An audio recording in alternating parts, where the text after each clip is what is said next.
¿Qué tal están? Bienvenidos a 7 días. En la primera parte del magazine vamos a conversar con el escritor Tony Plaza, autor del libro La fuente de las sombras. Él nos va a contar, entre otras cosas, todo lo que ha tenido que recorrer para llegar hasta publicar su libro. En la segunda parte del programa iremos hasta la carnicería El Corral, en Corea. Hablaremos con Javier, que nos va a decir cuál es el tipo de carne que más consumimos y lo que hay que hacer para congelar y descongelar la carne.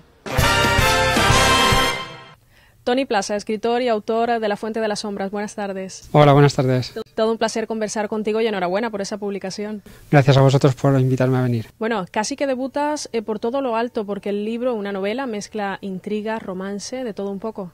Sí, es una novela que lo abarca todo. Todos los ámbitos de la literatura los he metido dentro de esta novela. ¿Y cuánto tiempo te ha llevado, Tony? Pues la verdad es que me llevó bastante tiempo, más o menos año y medio, 2 años, principalmente por el tema de documentación, la mitad de tiempo, y luego la otra mitad de tiempo de escribirlo. Poder acoplar todas las historias y meterlas dentro de la novela. Sin desvelar mucho, ¿qué es lo que caracteriza la novela? Porque sé que está ambientada en Italia y me gustaría saber también Roma, ¿qué significa para ti? Pues Roma es una ciudad muy importante en mi vida. He estado en ella 5 o 6 veces, ya he perdido la cuenta. Y por eso me inspiró para poder escribir esta novela. Es una novela que se centra en Roma, se centra en una obra muy importante de la ciudad, como es la Fontana de Trevi, y sus 2000 años de historia que tiene la Fontana de Trevi. Y la historia, pues, de la novela abarca desde que se empezó a crear la Fontana de Trevi hasta ahora, hasta la actualidad. Son 2000 años de historia desarrollados en 3 épocas distintas, con 3 protagonistas femeninos en cada una de esas épocas y con 3 historias de amor a la vez. Una es en la antigua Roma, otra es en el siglo XVII y otra en la actualidad. La historia de 3 mujeres, concretamente. Exacto, son 3 mujeres y sus vidas, sus amores y sus peripecias dentro de cada una de sus épocas concretas, con todos los problemas que tenían en esa época. 3 épocas totalmente distintas, pero las historias de ellas se unen en un momento determinado. La novela va jugando con las 3 historias a la vez, va salteando, o sea, va intercalando cada una de las 3 historias y entre ellas se van creando nexos cada vez más fuertes hasta que llegan a un final en el que se explica la razón de ser de toda la historia.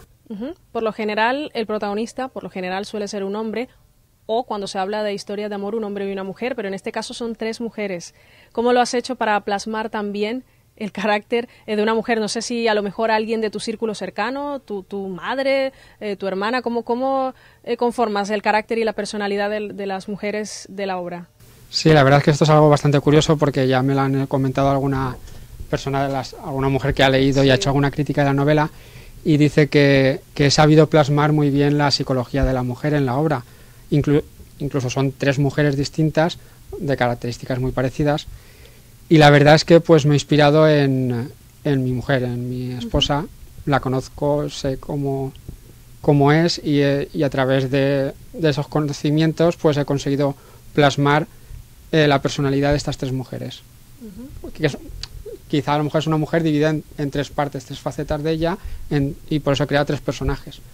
Pero sí, es algo bastante curioso de que se sorprenden de que yo como hombre haya podido escribir una novela desde el punto de vista de la mujer, porque el protagonista femenino de la actualidad habla en primera persona, y los otros 2 protagonistas también femeninos de las otras 2 historias también son desde el punto de vista de la mujer. Son personajes ficticios algunos, pero se mezclan también con históricos, como por ejemplo Julio César, o aparece también algún papa en la obra. Sí, la verdad es que los personajes son casi todos reales.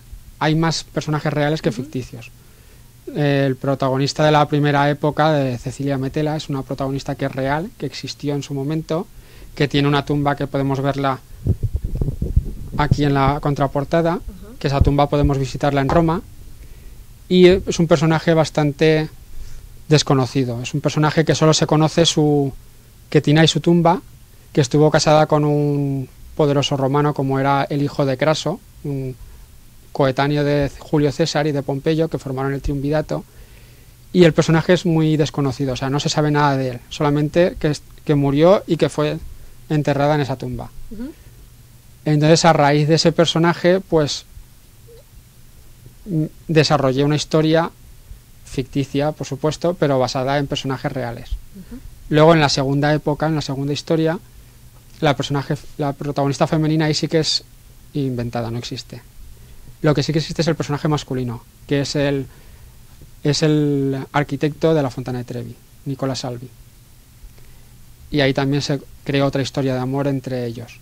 Y en la actualidad son personajes ficticios, una pareja normal y corriente, una mujer de hoy en día, que viaja a Roma para descubrir qué quiere hacer con su vida, y entonces empiezan a ocurrirle cosas misteriosas. Empiezan a tener sueños, visiones, y entonces se empiezan a juntar las historias de las tres protagonistas. ¿Tienes pensado en breve, Toni, volver a Roma o de momento no está en tus planes? Sí, yo casi todos los años he viajado a Roma. Me encanta viajar a Roma, es una ciudad que por mucho que la visites siempre te queda algo por ver, porque es una de las ciudades más hermosas y más fascinantes del mundo. Y por mucho que la visites siempre te queda algún rinconcito, alguna obra, algunos museos siempre por visitar, y me gustaría volver a visitarla. Háblanos ahora, Toni, de la portada de La Fuente de las Sombras. Sí, la verdad es que la portada es una portada que ha llamado mucho la atención, es una portada bastante bonita.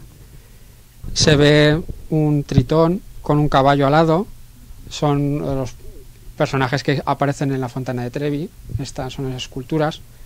Yo cuando hablé con la editorial, les indiqué que lo más importante de la novela era el agua, la fontana y el misterio. Y la verdad es que quedó muy bonita, el rostro de la mujer está también bastante conseguido, porque aunque yo no hablé con el ilustrador, no le comenté nada, no sabía cómo tenía que ser el personaje, la verdad es que supo plasmar el personaje como me lo imaginaba y cómo tenía que ser en la realidad. Y la verdad es que la portada es una delicia verla, tiene unos coloridos, un misterio, y es algo que a la gente le ha gustado mucho. El libro La Fuente de las Sombras viene además acompañado desde el principio por una página web creada por ti, además en la que el lector puede tener especial contacto y conocer todos los detalles de ti como escritor, conocer los puntos de venta también donde se encuentra el libro, que por cierto también por internet se puede encontrar. Cuéntanos un poco cómo llevas la página web, si la gente te comenta cosas. Sí, la verdad es que hoy en día las redes sociales son muy importantes a la hora de publicitar una novela. Entonces, lo primero que hice a la vez que se creó la novela fue crear su página web.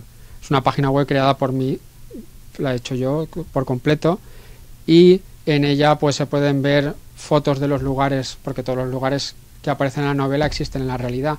Entonces, en la página web podemos visitar los lugares, los personajes, descripciones de todos los personajes que hay, porque al ser 3 historias hay muchos personajes, tanto reales como ficticios. Entonces, ahí podemos ver parte de su historia, imágenes, puntos de venta, reseñas que ya han hecho algunas lectoras sobre la novela.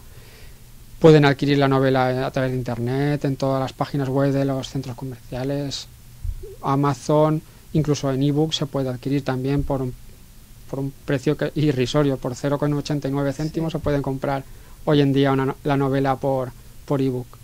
¿Y cómo llevas las presentaciones? Porque la más reciente fue en el Centro Comercial La Vital el pasado sábado, pero desde el mes de marzo aproximadamente estás presentando el libro. Sí, la novela salió justo en abril, en el mes de abril. Fue una fecha ideal porque en esa época coincidió el Día del Libro y la Feria del Libro de Valencia. Entonces tuve la oportunidad de presentarla en mi zona. Yo soy de Benetúser, un pueblo pegado a Valencia. Entonces, en un primer momento, en abril, presenté mi novela en el instituto donde estudié de joven. Y luego presenté el Día del Libro, la novela, en varias librerías de la zona.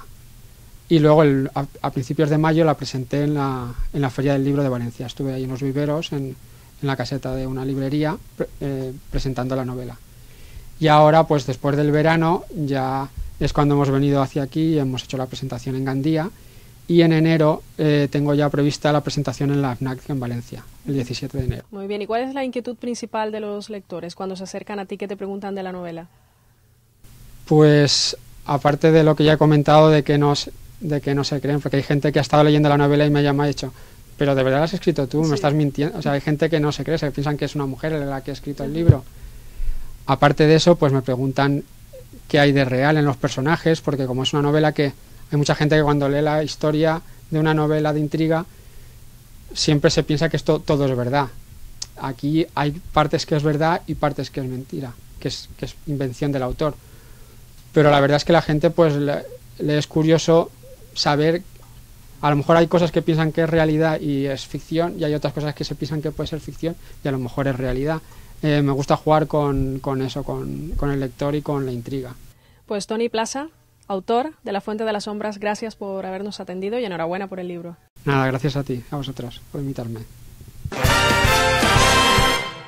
Javier Seguí, de Carnicería El Corral, buenas tardes. Buenas tardes. Para comenzar, Javier, cuéntanos qué tipo de productos ofrecéis en esta carnicería que lleva abierta muchísimos años, pero bajo tu dirección 6 aproximadamente, ¿no? Exactamente. Bueno, pues productos hay muchos, no sé, y elaborados más. Productos, pues la ternera, el cerdo, cordero, el pollo, vamos, básicamente de todo. Luego tenemos pues productos que pueden ser como el chuletón vasco, que también tenemos, una carne que nos llega desde esa región, y luego tenemos lo que es la ternera ecológica, que nos llega desde Galicia. Y luego en el tema de elaborados, pues tenemos una gran gama de elaborados que van desde lo más esencial, como es la morcilla, la longaniza, etcétera, etcétera, hasta productos que hemos ido incorporando sin gluten y sin lactosa. ¿Y qué proceso, Javier, sigue la carne desde el matadero hasta llegar a manos del consumidor? Bueno, el proceso es bastante sencillo. La carne, la res, una vez sacrificada, pasa entre 24 a 48 horas de oreo en cámaras en el matadero, y luego pues es cargado a los camiones frigoríficos a una temperatura siempre controlada, y pues llega a las carnicerías en estos camiones. Hay que pues tener en cuenta que el tiempo corre en contra. Cuando más pronto venga la carne, o sea, cuando menos esté dentro del camión la carne, mucho mejor. ¿Y qué tipo de carne es la que más se consume habitualmente? Pues podríamos hablar el pollo, después iríamos al cerdo y luego la ternera, por ese orden. ¿Y cuál sería, Javier, la manera correcta de congelar y descongelar la carne? Por ejemplo, cuéntanos o danos algunos consejos. Pues bueno, congelarla, vamos a ver, ponerla en film, dándole bastantes vueltas para lo que es el frío, que no la queme. Y cuanto más pronto mejor, o sea, si una carne en 2 días no se va a consumir, cuanto más pronto la congelemos mejor. Ese sería el proceso de congelación. El proceso de descongelación, pues a la inversa, o sea, no sacarla del congelador y dejarla al aire libre, meterla en agua, en microondas, etcétera, etcétera, sino meterla en la nevera, unas horas, y que esa carne pues poco a poco vaya cogiendo otra vez la temperatura de lo que es el frigorífico, de unos 5 grados, y que se descongele poco a poco. ¿Y cuáles son los errores más comunes que cometemos a la hora de congelar o de descongelar carne? O, por ejemplo, las alteraciones más frecuentes. ¿Por qué se daña la carne a veces? Bueno, ¿O qué hacemos mal en casa, más bien? El tema de la temperatura es que es muy importante. O sea, cuando la carne está expuesta en mostradores frigoríficos, de aquí os la lleváis a casa, en este caso tiene que pasar el menor tiempo siempre, o sea, si se va a un sitio o se va a otro, pues lo recomendable es que se deje en la carnicería.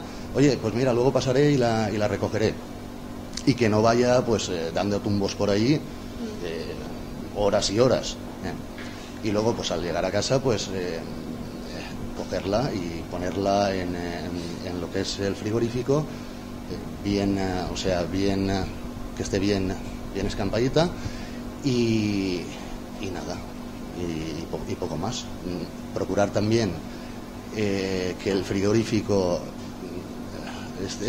Es que cuando se abre la puerta del frigorífico, a veces nos pasamos tiempo y tiempo con la puerta del frigorífico abierta. Parece que no pasa nada y sí que pasa. Vamos a ver, cada vez que abrimos la puerta del frigorífico, pues podemos estar hablando de que hay una subida de temperatura de entre 5 a 8 grados.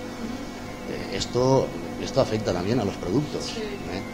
Luego también procurar que estén apartados de lo que serían los productos con ácido, como pueden ser las cebollas, las naranjas, los limones, etcétera, etcétera, porque coge ese ácido, ese sabor, la carne lo coge.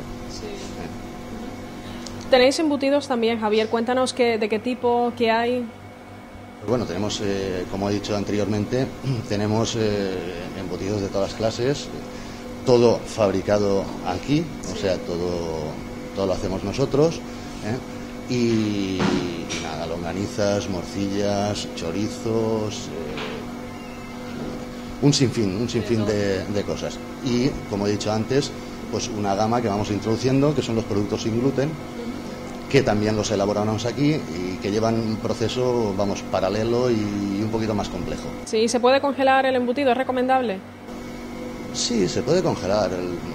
Lo único que pasa es que, bueno, el embutido tiene un mayor aguante que lo que es la carne fresca.